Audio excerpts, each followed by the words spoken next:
Dieu nous connaît et il sait tout ce que nous avons fait de mauvais dans le passé et en ce moment, il sait aussi tout ce que nous allons faire de mauvais dans l'avenir et il dit toujours « Je vous aime inconditionnellement ». Vous êtes mes enfants bien-aimés, je vous ai choisis.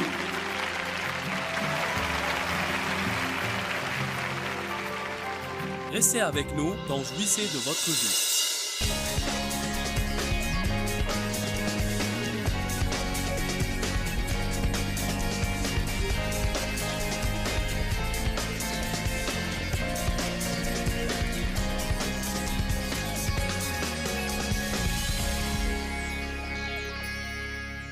Hébreux 4, 15, 16 dit que nous avons un souverain sacrificateur qui compatit à nos faiblesses et à nos infirmités pour avoir été tenté comme nous en tout point, mais sans péché. Par conséquent, approchons-nous avec assurance du trône de la grâce afin d'obtenir miséricorde pour nos défaillances et de trouver grâce pour nos besoins. Que dit-il que les pécheurs sont censés faire? Courir à Dieu.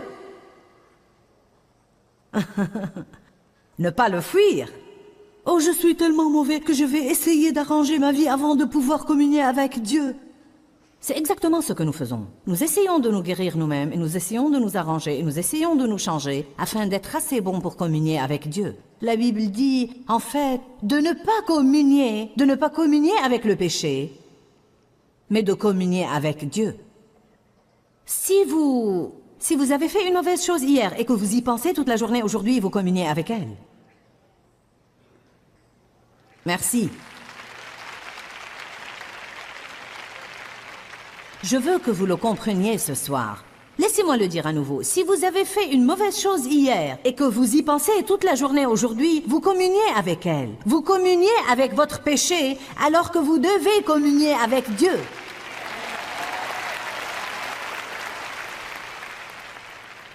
Ça fait 28 ans que je prêche, mais je ne l'ai jamais dit de cette façon. Dieu m'a vraiment mis ça dans le cœur aujourd'hui pour le partager avec vous. Vous n'êtes pas censé méditer sur ce qui ne va pas en vous tout le temps.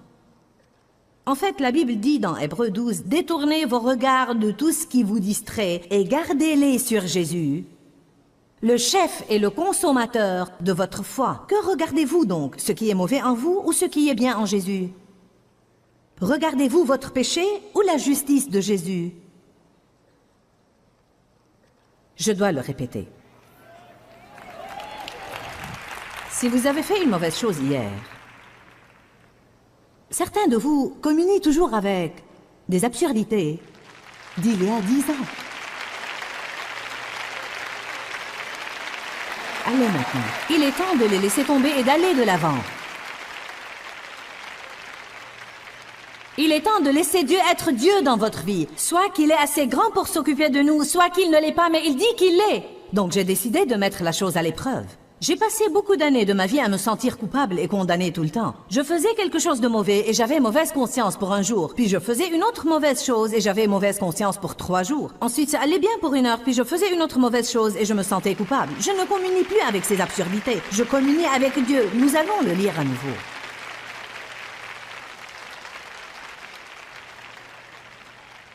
Oh, c'est si bon.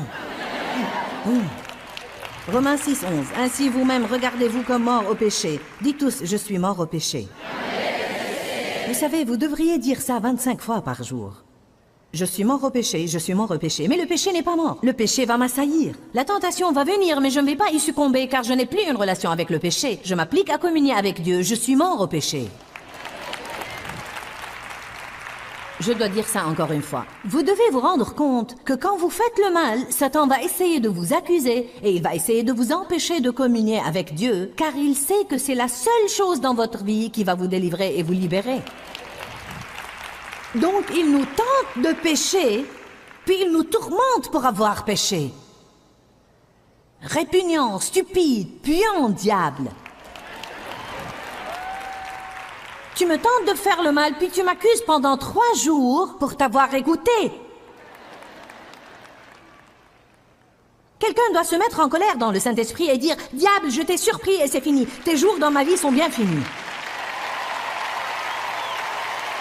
Amen. Je vous le dis, je sens le feu de Dieu émaner de moi ce soir.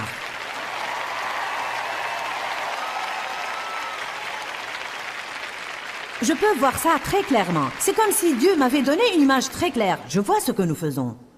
Le diable nous tente, nous mordons à l'hameçon, puis il nous tourmente pour l'avoir fait. Il nous accuse et nous éloigne de la présence de Dieu. Nous continuons de communier avec le péché, de communier avec le péché, de communier avec le péché. Et tout le temps, Dieu est là et il dit, « Venez à moi, vous tous qui êtes fatigués et chargés, et je vous donnerai du repos. Je suis là pour vous. Venez à moi pour que je puisse vous aider. Venez à moi pour que je puisse vous nettoyer. Venez à moi pour que je puisse vous purifier. »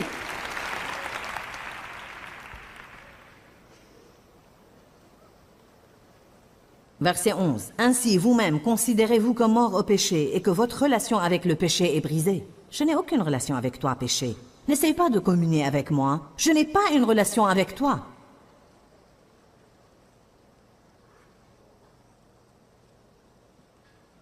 Mais comme vivant pour Dieu, vivant en une communion ininterrompue avec lui, comment puis-je vivre en une communion ininterrompue avec Dieu si je ne peux pas encore et toujours communier avec lui quand je fais des erreurs? Si mon péché doit interrompre ma communion avec Dieu, ma relation avec lui sera irrégulière et décousue. Mais je peux avoir une communion continuelle avec Dieu si, même quand je fais de mauvaises choses, je vais à lui avec mes péchés. Amen. Puis-je vous dire un secret? Vous ne choquez pas Dieu. Il n'est pas là-haut aux cieux disant « Oh, si je savais que vous alliez être comme ça, qu'ai-je fait ?» Dieu nous connaît et il sait tout ce que nous avons fait de mauvais dans le passé et en ce moment il sait aussi tout ce que nous allons faire de mauvais dans l'avenir et il dit toujours je vous aime inconditionnellement. Vous êtes mes enfants bien-aimés, je vous ai choisis.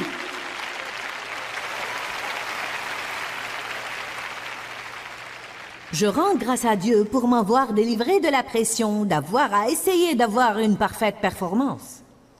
Alléluia!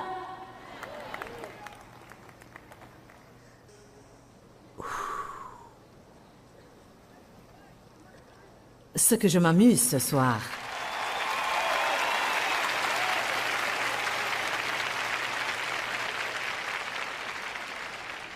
Romains chapitre 6, versets 13 et 14. Ne continuez pas d'offrir ou de livrer vos membres ou vos facultés au péché comme instruments et outils d'iniquité. Mais donnez-vous et livrez-vous à Dieu comme des vivants revenus d'entre les morts à la vie éternelle et offrez vos membres et vos facultés à Dieu en les présentant comme instruments de justice. Alors, en fait, il nous dit là, nous devons offrir nos corps pour les bonnes œuvres et non pour le péché. Il faut savoir à qui céder. Il faut savoir avec qui voter. Vous devez comprendre que vous êtes mort au péché, mais que le péché n'est pas mort. Vous allez être tenté. Et vous allez être fortement tenté. Et peut-être toute votre vie sur certains points. Mais vous êtes capable de dire non au péché et oui à Dieu. Mais rappelez-vous ce que nous avons enseigné. Si vous allez faire ça, il va y avoir des souffrances que vous allez traverser. Ce n'est pas facile que vous ayez une relation avec quelqu'un et que vous soyez toujours les seuls à faire ce qui est bien. Ce n'est pas facile, mais je vais vous dire une chose, c'est agréable à Dieu et vous aurez votre récompense de Dieu. Si vous faites ce qui est bien, vous aurez votre récompense de Dieu. Amen? Bien. Maintenant, je veux que vous alliez à Romains 7.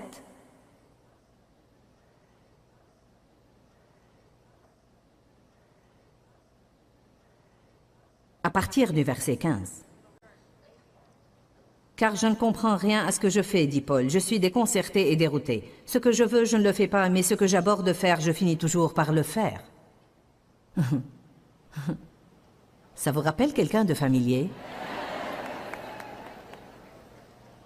J'ai apporté ma Bible du Message car elle se lit bien dans le cas présent. Donc si vous avez une Bible du Message, vous devez y lire cette écriture. Or, si je fais habituellement ce que je ne veux pas faire, cela veut dire que je suis d'accord avec la loi et reconnais qu'elle est bonne. Cependant, verset 17, Ce n'est pas moi qui agis ainsi, mais c'est le péché qui habite en moi et qui me possède. Voyez, quand Paul dit ça, il ne dit pas qu'il n'est pas responsable, mais il dit, en fait, ce n'est pas le vrai moi qui veut faire ça, mais c'est quelque chose qui a une emprise sur moi dans ma chair, qui ne cesse de faire pression sur moi. Une fois de plus, il ne dit pas qu'il n'est pas responsable. Il ne dit pas que rien ne doit être fait. Mais il répète encore et encore et encore dans ce chapitre, le bien que je veux faire, je ne peux pas le faire, et le mal que je ne veux pas faire, je le fais toujours. Misérable que je suis, qui me délivrera de ce corps de mort? Je rends grâce à Dieu, il le fera. C'est la révélation que nous devons avoir. Voyez, il traverse la même chose que nous traversons. Quel est mon problème? Je me sens un Jekyll et Hyde spirituel. Je me couche en ayant l'intention d'être bon quand je me réveille, et dès que mes pieds touchent le plancher, tout s'évapore.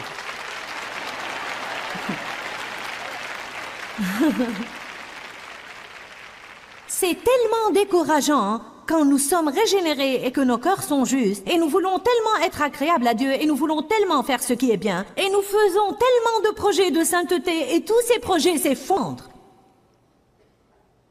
Et nous finissons tout à fait comme lui. Quel est mon problème? Ce que je veux faire, je ne le fais pas. Ce que je ne veux pas faire, je finis par le faire. Je projette de faire le bien, mais je fais pire que jamais auparavant dans ma vie. Ce n'est vraiment pas moi. Je ne veux vraiment pas faire ça, mais il y a quelque chose qui se passe en moi que je n'arrive pas à comprendre. Il y a quelque chose à l'œuvre là-dedans que je n'aime pas. Je me sens comme ça là, je me sens comme ça là. Les gens doivent le comprendre. Vous n'êtes pas bizarre si vous vous sentez comme ça. Nous passons tous par là. Cela ne veut pas dire que vous n'êtes pas sauvé. Le diable vous dira, tu n'es même pas sauvé. Comment peux-tu être sauvé et te sentir comme ça? Vous devez dire, tais-toi, diable. Tais-toi, tais-toi. Amen. La révélation que nous devons avoir, c'est « Qui me délivrera ?» Une question à laquelle beaucoup de gens ne savent que répondre. Qui me délivrera? Eh bien, j'essayerai. Dieu, j'essayerai. Qui me délivrera? J'appelle mes amis et je dis, que pensez-vous que je dois faire? Pourquoi les appeler? Ils ne savent même pas ce qu'ils font eux-mêmes. Pensez-vous que leur état est meilleur que le vôtre? Non. Ils vont raccrocher avec vous et appeler quelqu'un pour lui poser la même question que vous leur avez posée. Bien sûr, ils vous donneront un conseil, car nul de nous ne veut dire qu'il ne sait pas. Nous nous conduisons spirituellement les uns avec les autres. Ce que nous devons parfois dire, c'est, je ne sais pas, réunissons-nous pour prier, j'ai le même problème. Peut-être que Dieu nous aidera. Mais oh non, nous disons, eh bien frère, voyons un peu maintenant. Dieu soit loué, et oui, et gloire à Dieu, et alléluia. Je crois que tu devrais lire chapitre tel et verset tel. Merci Jésus. Et personne ne sait ce qui a été dit quand vous avez raccroché.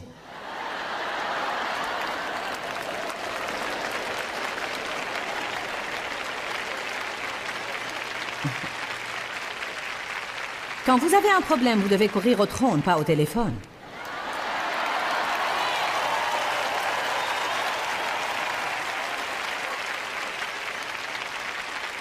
Ce que je ne veux pas faire, je le fais. Ce que je veux faire, je ne le fais pas. Quel est mon problème? Ô misérable que je suis, qui me délivrera de ce corps de mort?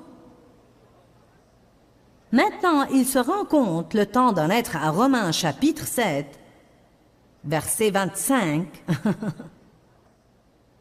il se rend compte que c'est son corps, son âme qui lui crée des problèmes. Ô malheureux et pitoyable et misérable que je suis, qui me libérera et me délivrera des chaînes de ce corps de mort? Oh, j'aime le verset 25, je rends grâce à Dieu. Il le fera par Jésus-Christ, le oint, le Seigneur. Me voilà donc par mon intelligence esclave de la loi de Dieu, tandis que par ma chair je suis esclave de la loi du péché. Il n'y a donc maintenant aucune condamnation pour ceux qui sont en Jésus-Christ, qui marchent non selon la chair, mais selon l'esprit. Amen. Je veux que vous compreniez le verset 1, car quand j'ai d'abord commencé à lire, je m'enthousiasmais avec Romains 7, 24, 25 et la première partie de Romains 8, 1. Mais quand j'ai lu « qui marche selon l'esprit et non selon la chair », j'ai pensé « ça me ramène là où j'étais ». Car ça me dit qu'il n'y a pas de condamnation pour ceux qui marchent selon l'esprit. Et c'est mon problème, je ne marche pas selon l'esprit. Avez-vous jamais lu ça et pensé ça? Eh bien, Dieu m'a donné une révélation. Il parle de votre façon de vous y prendre avec votre péché. En d'autres termes, vous pouvez vous en occuper d'une façon spirituelle, comme Dieu vous dit de faire, c'est-à-dire vous lui apportez votre péché pour qu'il vous en délivre, ou bien vous en occupez selon la chair, en essayant de vous en délivrer vous-même. Donc Paul dit qu'il n'y a pas de condamnation pour ceux qui marchent selon l'esprit et non selon la chair. Quand je fais quelque chose de mauvais, je ne vais pas vivre sous la condamnation si je crois ce que dit la Bible et je dis « Dieu, j'ai fait le mal ». Je l'admets. Je suis pécheur, aide-moi. Je ne peux pas me délivrer. Je ne veux pas agir comme ça. Mais je suis tombé dans le même piège à nouveau. Dieu, je ne peux pas me délivrer, mais toi, tu peux me délivrer, et je vais me confier à toi, et je vais communier avec toi. Je ne vais absolument pas communier avec mon péché. Je ne vais pas méditer nuit et jour sur tout ce qui ne va pas en moi. Et je vais aller un peu plus loin que ça. Je vais travailler et m'appliquer à être une bénédiction à quelqu'un d'autre pendant que tu œuvres sur mon problème.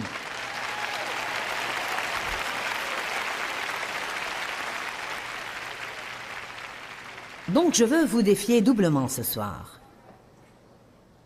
Voilà mon défi. Pendant que Dieu vous délivre, soyez une bénédiction à quelqu'un d'autre. Non mais n'y pensez plus. Déchargez-vous de vos soucis sur Dieu, confiez-vous et remettez-vous à lui comme dit la Bible.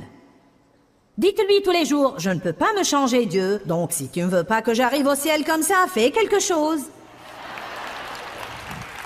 Car je n'y peux rien. Fais quelque chose, sinon j'irai comme ça au ciel. Ce n'est pas irrévérencieux de parler avec Dieu comme ça. Il vous le dit déjà dans la parole. Vous devez lui dire ce qu'il vous a déjà dit. Il vous a dit que vous ne pouvez pas vous aider vous-même. La Bible dit que vous ne pouvez pas vous changer. Vous ne me croyez pas? Allez à Galates 3. Oh, Galates 3, les 3 premiers versets sont si bons. Paul prêchait le même message que je prêche ce soir. Il disait, « Oh, vous pauvres, idiots, stupides, irréfléchis et insensés. » Pennsylvanien.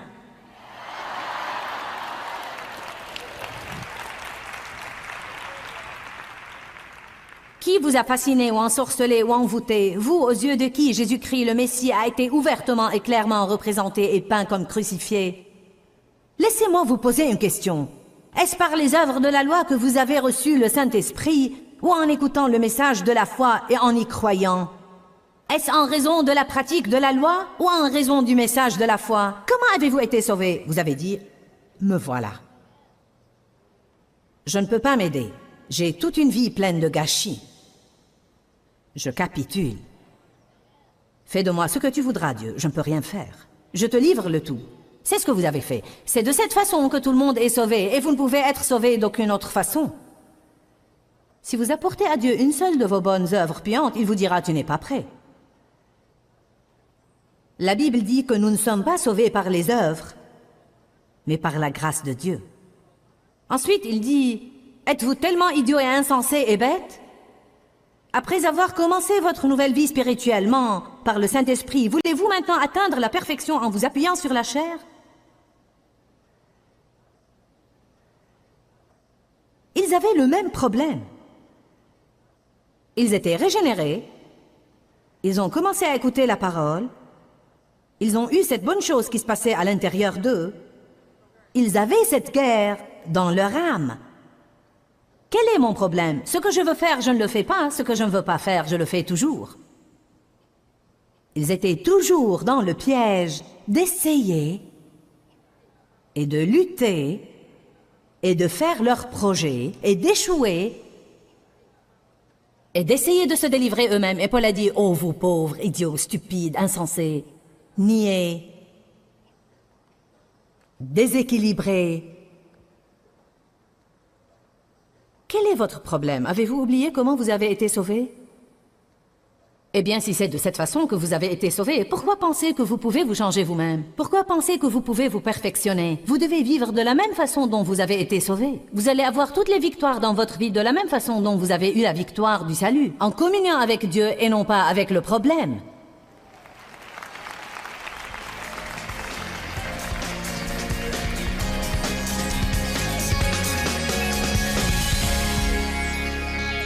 Je veux vous rappeler votre communion avec Dieu et non pas avec votre péché. En d'autres termes, passez votre temps à vous réjouir du fait que Dieu œuvre en vous et que vous savez qu'il a la capacité de vous changer. Méditer excessivement sur ce qui ne va pas en vous va vous affaiblir, mais la communion avec Dieu va vous fortifier. Je veux prier pour ceux qui ont besoin de guérison émotionnelle dans leur vie. Donc, si vous vous sentez émotionnellement blessé, si vous avez été offensé, abandonné, blessé, rejeté, je veux que vous restiez à l'écoute pour que je puisse prier pour vous. Je voudrais prier pour vous en ce moment, pour vous tous qui avez un besoin dans vos émotions. La Bible nous apprend que Jésus veut apporter la guérison à l'homme en totalité. Oui, il veut que vous alliez au ciel, il se soucie de votre esprit. Mais il veut aussi que vous vous portiez bien émotionnellement. Donc je vais prier pour vous en ce moment. Père, je prie pour les personnes qui nous regardent et qui ont des émotions blessées, qui ont été offensées, dupées, abandonnées, rejetées, pour les personnes dont les émotions ont été en but aux attaques et qui ne se sentent pas stables émotionnellement. Peut-être même qu'il y a des gens qui nous regardent en ce moment, qui en fait se sentent malades émotionnellement. Mais je te rends grâce en ce moment pour ta force guérissante qui œuvre en eux.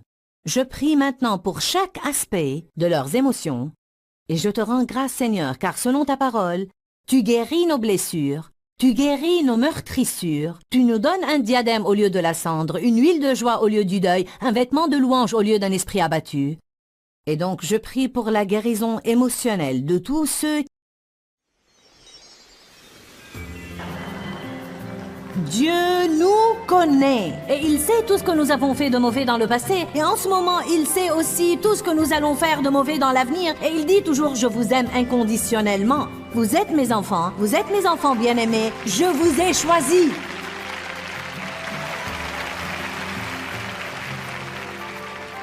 Restez avec nous dans Jouissez de votre vie.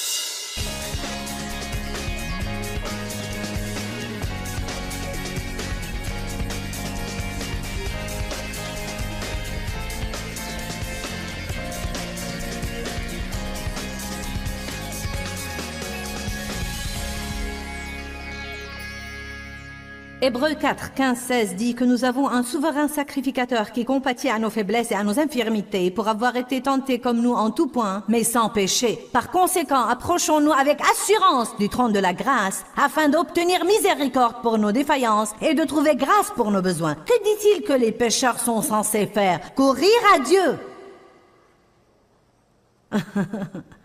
Ne pas le fuir.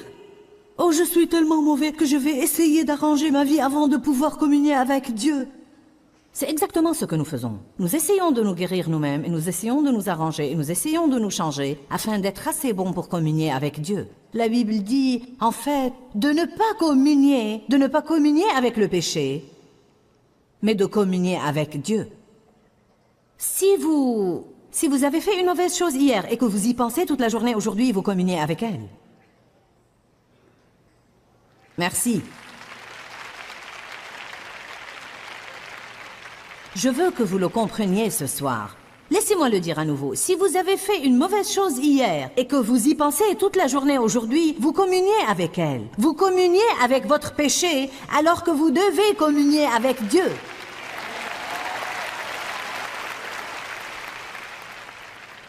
Ça fait 28 ans que je prêche, mais je ne l'ai jamais dit de cette façon. Dieu m'a vraiment mis ça dans le cœur aujourd'hui pour le partager avec vous. Vous n'êtes pas censé méditer sur ce qui ne va pas en vous tout le temps. En fait, la Bible dit dans Hébreux 12, « Détournez vos regards de tout ce qui vous distrait et gardez-les sur Jésus, le chef et le consommateur de votre foi. » Que regardez-vous donc? Ce qui est mauvais en vous ou ce qui est bien en Jésus?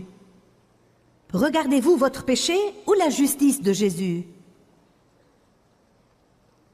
Je dois le répéter. Si vous avez fait une mauvaise chose hier, certains de vous communient toujours avec des absurdités, d'il y a 10 ans. Allez maintenant. Il est temps de les laisser tomber et d'aller de l'avant. Il est temps de laisser Dieu être Dieu dans votre vie. Soit qu'il est assez grand pour s'occuper de nous, soit qu'il ne l'est pas, mais il dit qu'il l'est. Donc j'ai décidé de mettre la chose à l'épreuve. J'ai passé beaucoup d'années de ma vie à me sentir coupable et condamnée tout le temps. Je faisais quelque chose de mauvais et j'avais mauvaise conscience pour un jour. Puis je faisais une autre mauvaise chose et j'avais mauvaise conscience pour 3 jours. Ensuite, ça allait bien pour 1 heure, puis je faisais une autre mauvaise chose et je me sentais coupable. Je ne communie plus avec ces absurdités. Je communie avec Dieu. Nous allons le lire à nouveau.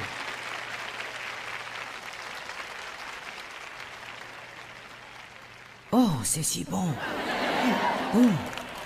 Romains 6, 11. Ainsi vous-même regardez-vous comme mort au péché. Dites tous, je suis mort au péché.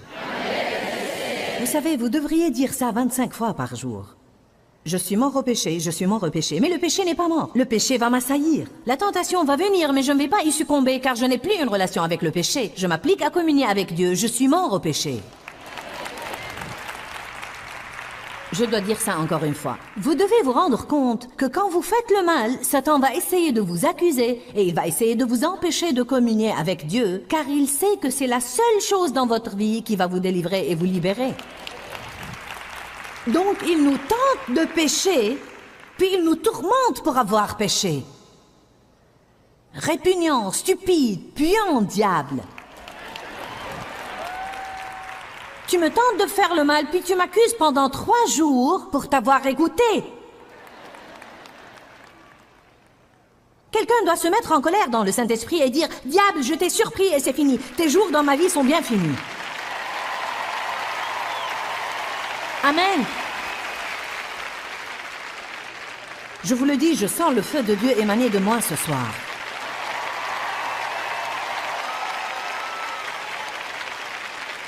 Je peux voir ça très clairement. C'est comme si Dieu m'avait donné une image très claire. Je vois ce que nous faisons. Le diable nous tente, nous mordons à l'hameçon, puis il nous tourmente pour l'avoir fait. Il nous accuse et nous éloigne de la présence de Dieu. Nous continuons de communier avec le péché, de communier avec le péché, de communier avec le péché. Et tout le temps, Dieu est là et il dit « Venez à moi, vous tous qui êtes fatigués et chargés, et je vous donnerai du repos. » Je suis là pour vous. Venez à moi pour que je puisse vous aider. Venez à moi pour que je puisse vous nettoyer. Venez à moi pour que je puisse vous purifier.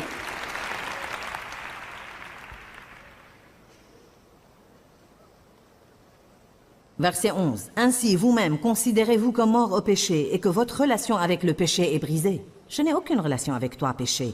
N'essaye pas de communier avec moi. Je n'ai pas une relation avec toi.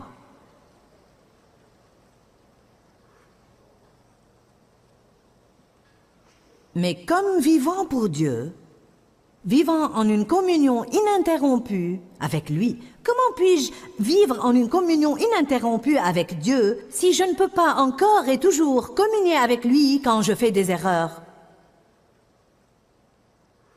Si mon péché doit interrompre ma communion avec Dieu, ma relation avec lui sera irrégulière et décousue. Mais je peux avoir une communion continuelle avec Dieu si, même quand je fais de mauvaises choses, je vais à lui avec mes péchés. Amen. Puis-je vous dire un secret? Vous ne choquez pas Dieu. Il n'est pas là-haut aux cieux disant « Oh, si je savais que vous alliez être comme ça, qu'ai-je fait ?» Dieu nous connaît et il sait tout ce que nous avons fait de mauvais dans le passé et en ce moment il sait aussi tout ce que nous allons faire de mauvais dans l'avenir et il dit toujours je vous aime inconditionnellement. Vous êtes mes enfants bien-aimés, je vous ai choisis.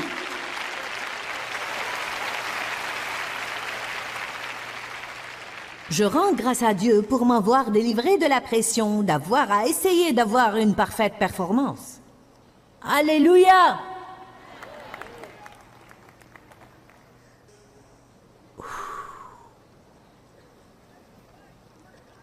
Ce que je m'amuse ce soir.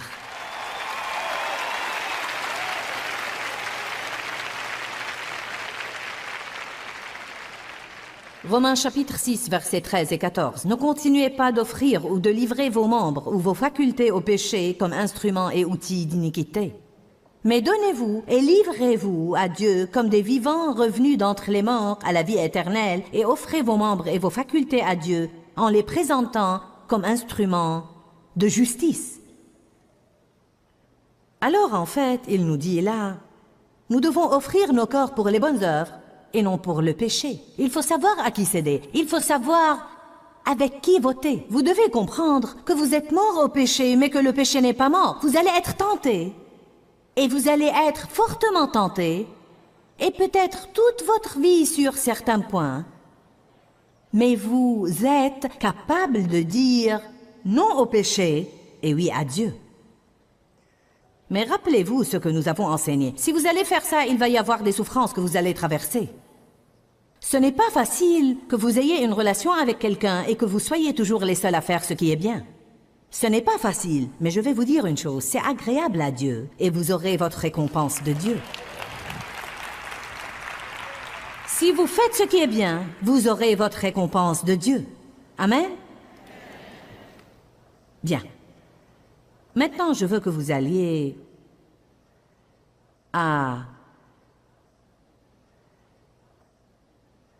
Romains 7.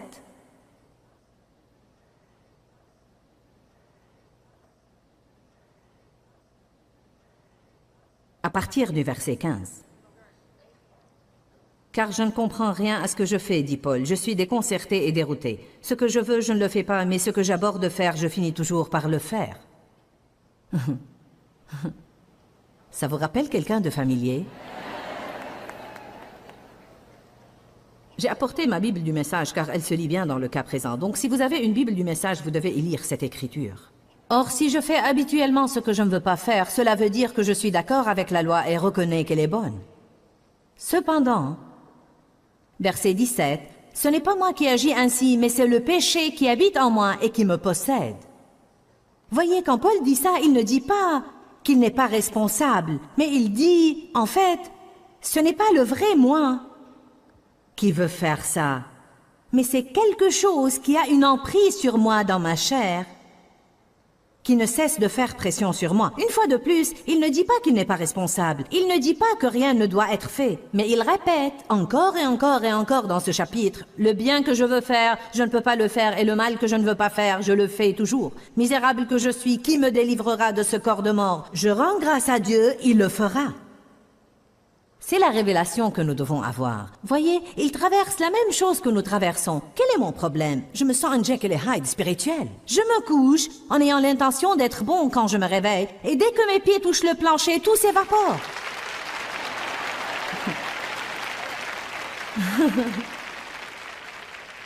C'est tellement décourageant quand nous sommes régénérés et que nos cœurs sont justes, et nous voulons tellement être agréables à Dieu, et nous voulons tellement faire ce qui est bien, et nous faisons tellement de projets de sainteté, et tous ces projets s'effondrent. Et nous finissons tout à fait comme lui. Quel est mon problème? Ce que je veux faire, je ne le fais pas. Ce que je ne veux pas faire, je finis par le faire. Je projette de faire le bien, mais je fais pire que jamais auparavant dans ma vie. Ce n'est vraiment pas moi. Je ne veux vraiment pas faire ça, mais il y a quelque chose qui se passe en moi que je n'arrive pas à comprendre. Il y a quelque chose à l'œuvre là-dedans que je n'aime pas. Je me sens comme ça là, je me sens comme ça là. Les gens doivent le comprendre. Vous n'êtes pas bizarre si vous vous sentez comme ça. Nous passons tous par là. Cela ne veut pas dire que vous n'êtes pas sauvé. Le diable vous dira, tu n'es même pas sauvé. Comment peux-tu être sauvé et te sentir comme ça? Vous devez dire, tais-toi, diable. Tais-toi, tais-toi. Amen. La révélation que nous devons avoir, c'est « Qui me délivrera ?»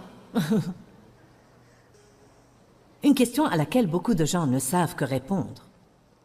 Qui me délivrera? Eh bien, j'essayerai. Dieu, j'essayerai. Qui me délivrera? J'appelle mes amis et je dis, que pensez-vous que je dois faire? Pourquoi les appeler? Ils ne savent même pas ce qu'ils font eux-mêmes. Pensez-vous que leur état est meilleur que le vôtre? Non. Ils vont raccrocher avec vous et appeler quelqu'un pour lui poser la même question que vous leur avez posée. Bien sûr, ils vous donneront un conseil, car nul de nous ne veut dire qu'il ne sait pas. Nous nous conduisons spirituellement les uns avec les autres. Ce que nous devons parfois dire, c'est, je ne sais pas, réunissons-nous pour prier, j'ai le même problème. Peut-être que Dieu nous aidera. Mais oh non, nous disons, eh bien frère, voyons un peu maintenant. Dieu soit loué, et oui, et gloire à Dieu, et alléluia. Je crois que tu devrais lire chapitre tel et verset tel. Merci Jésus. Et personne ne sait ce qui a été dit quand vous avez raccroché.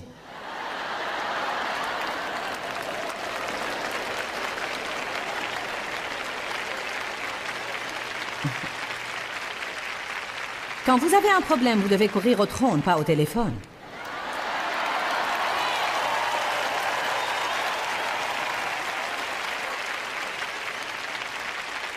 Ce que je ne veux pas faire, je le fais. Ce que je veux faire, je ne le fais pas.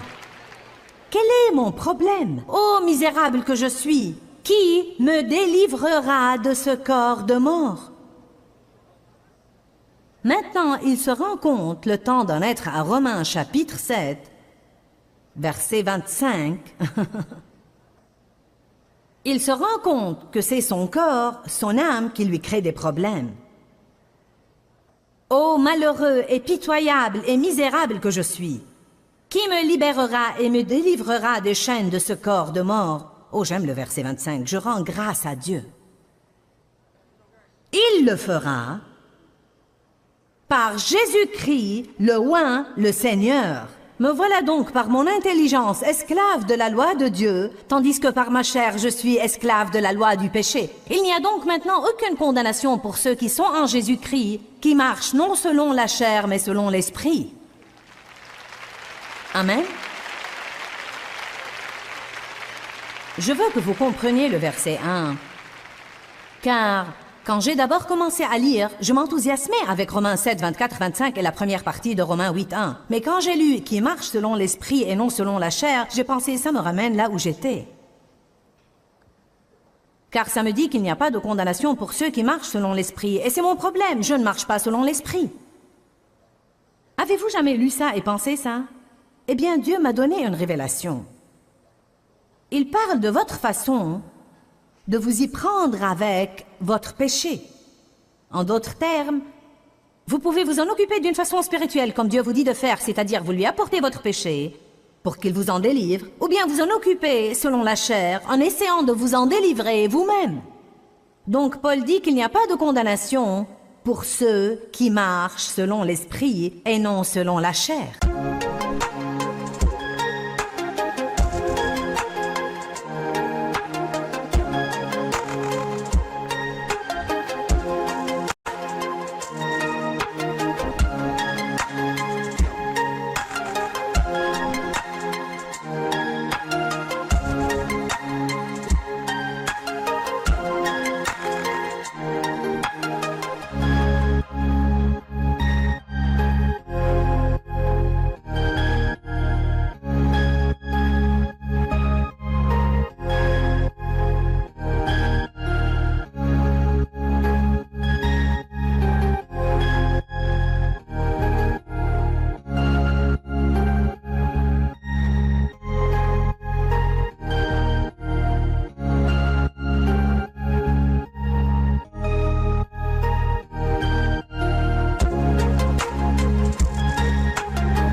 Quand je fais quelque chose de mauvais, je ne vais pas vivre sous la condamnation si je crois ce que dit la Bible et je dis « Dieu, j'ai fait le mal ». Je l'admets. Je suis pécheur, aide-moi. Je ne peux pas me délivrer. Je ne veux pas agir comme ça. Mais je suis tombée dans le même piège à nouveau. Dieu, je ne peux pas me délivrer, mais toi, tu peux me délivrer, et je vais me confier à toi, et je vais communier avec toi. Je ne vais absolument pas communier avec mon péché. Je ne vais pas méditer nuit et jour sur tout ce qui ne va pas en moi. Et je vais aller un peu plus loin que ça. Je vais travailler et m'appliquer à être une bénédiction à quelqu'un d'autre pendant que tu œuvres sur mon problème.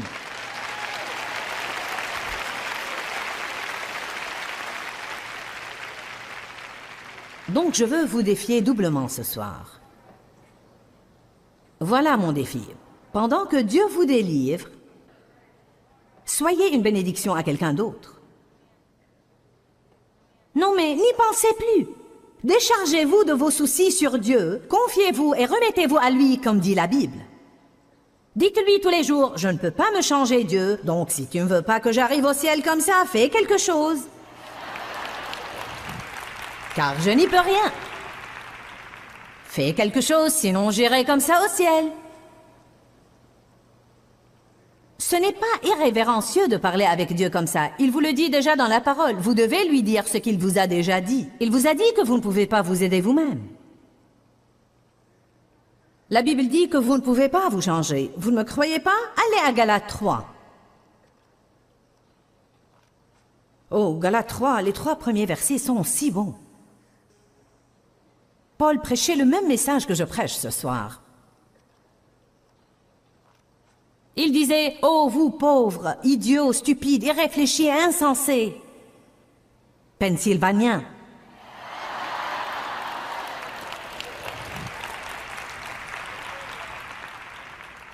Qui vous a fasciné ou ensorcelé ou envoûté, vous aux yeux de qui Jésus-Christ le Messie a été ouvertement et clairement représenté et peint comme crucifié? Laissez-moi vous poser une question. Est-ce par les œuvres de la loi que vous avez reçu le Saint-Esprit, ou en écoutant le message de la foi et en y croyant? Est-ce en raison de la pratique de la loi, ou en raison du message de la foi? Comment avez-vous été sauvés? Vous avez dit, me voilà. Je ne peux pas m'aider. J'ai toute une vie pleine de gâchis. Je capitule. Fais de moi ce que tu voudras, Dieu. Je ne peux rien faire. Je te livre le tout. C'est ce que vous avez fait. C'est de cette façon que tout le monde est sauvé, et vous ne pouvez être sauvé d'aucune autre façon. Si vous apportez à Dieu une seule de vos bonnes œuvres puantes, il vous dira « tu n'es pas prêt ».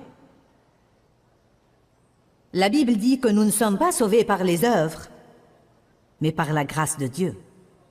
Ensuite, il dit « êtes-vous tellement idiots et insensés et bêtes ? Après avoir commencé votre nouvelle vie spirituellement par le Saint-Esprit, voulez-vous maintenant atteindre la perfection en vous appuyant sur la chair ? Ils avaient le même problème. Ils étaient régénérés, ils ont commencé à écouter la parole, ils ont eu cette bonne chose qui se passait à l'intérieur d'eux, ils avaient cette guerre dans leur âme. Quel est mon problème? Ce que je veux faire, je ne le fais pas, ce que je ne veux pas faire, je le fais toujours. Ils étaient toujours dans le piège d'essayer et de lutter et de faire leur projet, et d'échouer, et d'essayer de se délivrer eux-mêmes. Et Paul a dit, « Oh, vous pauvres, idiots, stupides, insensés, niais, déséquilibrés, Quel est votre problème? Avez-vous oublié comment vous avez été sauvé? Eh bien, si c'est de cette façon que vous avez été sauvé, pourquoi penser que vous pouvez vous changer vous-même? Pourquoi penser que vous pouvez vous perfectionner? Vous devez vivre de la même façon dont vous avez été sauvé. Vous allez avoir toutes les victoires dans votre vie de la même façon dont vous avez eu la victoire du salut, en communion avec Dieu et non pas avec le problème.